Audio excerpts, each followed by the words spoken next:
బాకీ పడ్డది మీరే. మీ హయాంలోనే హామీలన్నీ ఎగ్గొట్టి మాపై దుష్ప్రచారమా? బీఆర్ఎస్ బాకీ కార్డ్ ప్రచారంపై టీపీసీసీ మహేష్ కుమార్ గౌడ్ ఫైర్. మేమిచ్చిన హామీలని నెరవేరుస్తున్నాం. రేషన్ కార్డులు, సన్న బియ్యం, ఉద్యోగాలు, ఫ్రీ కరెంట్ ఇస్తే బాకీ పడ్డట్ట. బాకీలు బకాయిల గురించి మాట్లాడితే కేసీఆర్ మొదటి ముద్దాయి. మీరు చేసిన అప్పులకు మేము వడ్డీలు కడుతున్నాం. స్థానిక జూబ్లీహిల్స్ ఎన్నికల్లో కాంగ్రెస్దే గెలుపని ధీమా. వాళ్ళు చేసిన అప్పులకు మీరు కష్టపడి వడ్డీలు కడుతున్నారు. రోజు పలుగు పార పట్టుకొని హైదరాబాద్లో కదా లేదంటే ఊర్లలో పనికి పోయి కష్టపడి కడుతున్నారు సార్. మీరు మీ ఆస్తులు ఎట్లా పెరుగుతున్నాయి సార్? రాజకీయ నాయకులది అప్పులుంటే రాష్ట్రమే అప్పులలో ఉన్నాయి కదా, మీరే బాకీలు కడుతున్నారు కదా, మీ పర్సనల్ ఆస్తులు ఎట్లా పెరుగుతున్నాయి అని అడుగుతున్నాం. దీనికి సమాధానం చెప్తారా సార్? మీరు ఇచ్చిన హామీలు ప్రజలకు నెరవేర్చకపోతే బాకీ పడ్డట్టు కదా సార్. అది మా ఆడబిడ్డలకు ఇస్తే 2500 ఇవ్వి అని అడుగుతున్నారు సార్. వాళ్ళు బాకీ పడ్డట్టు కదా సార్. అది మా బిడ్డ పెళ్లి చేస్తే తులం బంగారం 1,00,000 రూపాయలు ఇస్తున్నారు కదా సార్ కళ్యాణ లక్ష్మికి. మరి అది ఎక్కడ అని అడుగుతున్నారు సార్. పెన్షన్ లేవి, వికలాంగుల అది కాదా సార్? వికలాంగుల పెన్షన్ లేవి, మహిళల పెన్షన్ లేవి, వృద్ధుల పెన్షన్ లేవి, వితంతుల పెన్షన్ లేవి సార్. ఏవి అవి కాదా సార్? బడా మంత్రుల నియోజకవర్గంలో ఒక్క ఇందిరమ్మ ఇళ్ళన్న కట్టినా సార్? ఇదే దుద్దిల్ల శ్రీధర్ బాబు మంత్రి నియోజకవర్గంలో ఎక్కడున్నాయి సార్ ఇందిరమ్మ ఇండ్లు? బడా ముఖ్యమంత్రి తర్వాత ముఖ్యమంత్రి అంతటోడుగా సార్ దుద్దిల్ల శ్రీధర్ బాబు. మరి ఏడున్నాయి సార్ మంత్రి నియోజకవర్గంలో ఇల్లు? ఒకటారు ఉండా? ఏం చెప్పమన్నావు? ఇంకేమంటున్నారు?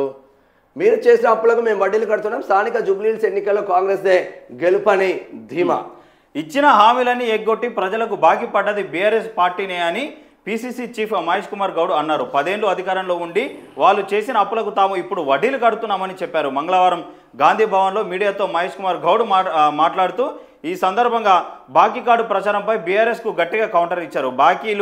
బకాయిల గురించి బీఆర్ఎస్ వాళ్ళు మాట్లాడడం అంటే దెయ్యాలు వేదాలు వల్లించినట్టేనని ఎద్దవ చేశారు. బీఆర్ఎస్ చేస్తున్న బాకీ కార్డు ప్రచారంపై తెలంగాణ జనం నవ్వుకుంటున్నారని అన్నారు. మిగులు రాష్ట్రంగా ఉన్న తెలంగాణను అప్పుల కుప్పగా మార్చిన బీఆర్ఎస్కు బకాయి అనే పదం ఎత్తే అర్హత లేదన్నారని చెప్పేసి ఈ సందర్భంగా మాట్లాడారు. నిరుద్యోగుల కళలు సాకారం చేస్తే బాకీ పడ్డట్ట. మీరు ప్రతి ఇంటికి ఒక ప్రభుత్వ ఉద్యోగం అని చెప్పి ఎంతమందికి ఉద్యోగాలు ఇచ్చారు? మీ పాలనలో ఎంతమందికి దళితులకు దళిత బంధు ఇచ్చారు? మేము 500 సబ్సిడీతో గ్యాస్ సిలిండర్ ఇస్తే బాకీ పడ్డట. 200 యూనిట్ల వరకు ఉచిత విద్యుత్ ఇస్తే బాకీ పడ్డట. ఆరోగ్యశ్రీ పరిధిని 10 లక్షల వరకు పెంచితే బాకీ పడ్డట.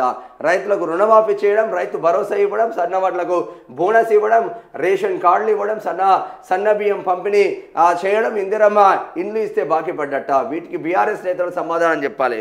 రేషన్ కార్డులు బాగానే ఇస్తున్నారు సార్. మన రేషన్ కార్డులు బాగానే ఇస్తున్నారు సార్. మన రేషన్ కార్డులు ఎట్లా అంటే ఒక దాదాపు 3 కోట్ల తెలంగాణ రాష్ట్ర ప్రజలు ఉంటే మనం ఇచ్చింది దాదాపు 2,90,00,000 దాకా మనము రేషన్ కార్డులు ఇచ్చినాం సార్. అంటే తెలంగాణ రాష్ట్రంలో ఉన్న మొత్తం 95% పేదోళ్ళే కదా సార్. ఇప్పుడు ఎవరి కోసం ఇస్తున్నారు సార్ రేషన్ కార్డులు? 10 ఎకరాల భూమి ఉన్నోడికి, ప్రభుత్వ ఉద్యోగం ఉన్నోడికి, 2-3 కార్లు మెయింటైన్ చేసేవాడికి రేషన్ కార్డులు ఎందుకు సార్?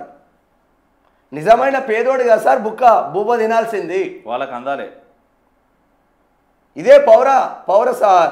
ఇదే శాఖలో ఎంత పెద్ద ఎత్తున అక్రమాలు జరుగుతుంది సార్. మరి దీనిపైన ఎంక్వైరీలు ఉండవే? మొత్తం అక్రమాలే కదా. పేదోడికి అసలు అందుతుందా? అసలైన పేదోడికి అందుతుందా అంటున్నాం. ఇట్లా బుక్కడి భూమి అందుతే హైదరాబాదు రోడ్ల పైన ప్రతి సిగ్నల్లా అడుక్కున్నాడు ఎందుకు సార్? అడుక్కున్న పైన ఎందుకు దృష్టి పెట్టట్లేదు మీరు? ఇచ్చినే 4-5 ఇచ్చి డబ్బా ప్రచారాలు చేసుకొని 420 హామీలు 6 గ్యారంటీలు ఎన్నైనా సార్? 426 అయినాయా? 426లో 6 ఇచ్చిందా?